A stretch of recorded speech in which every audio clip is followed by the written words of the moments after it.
The Inside Out project recently completed the first virtual session, helping 15 Halton companies work toward building inclusive, equitable, and anti-racist culture. We talked about things like anti-Black racism. We talked about Canada's historical context and our relationship to colonialism. We talked about white supremacy culture. So these are things that for many were new concepts, but in the feedback that we received, there was so much positive feedback in terms of I had no awareness, and I'm so grateful that I understand this now, right? And so there was that type of language. We talked about allyship, so we'd hear things like, I had no idea that this is the approach I should be taking to be an ally, and feedback around we should make sure that we're more having a bias for action than talking. And what is this work?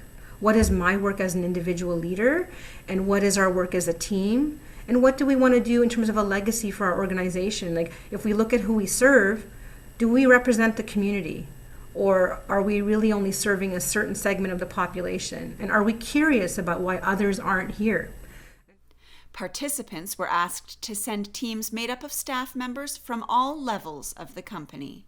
A lot of organizations will have their, equity, diversity, and inclusion committees, or they'll have some sort of loose policy framework around these things, or they'll say, yeah, we support this, but there's often a disconnect, right? Either it's coming down from senior management and it doesn't get operationalized on the front line, or the opposite. The front line is sort of really leading the charge on that work and understands because they're dealing with the clients and they have that sort of day-to-day, and then it doesn't trickle up.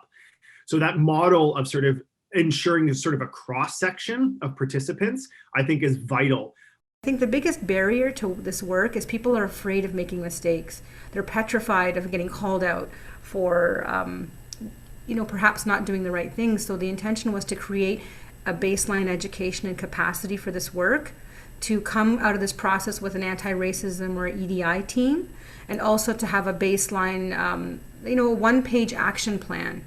Myself and for our organization, it was really an important training because we're seeing firsthand and hearing firsthand the experiences of individuals we're supporting in the Halton region and what their experiences with systemic racism have been within both the mental health sector as well as the healthcare sector as a whole and the justice system. So for us, it was important to understand how we can better support these individuals and improve our service delivery for these individuals so that we're removing all of those potential barriers or helping to break them down a bit.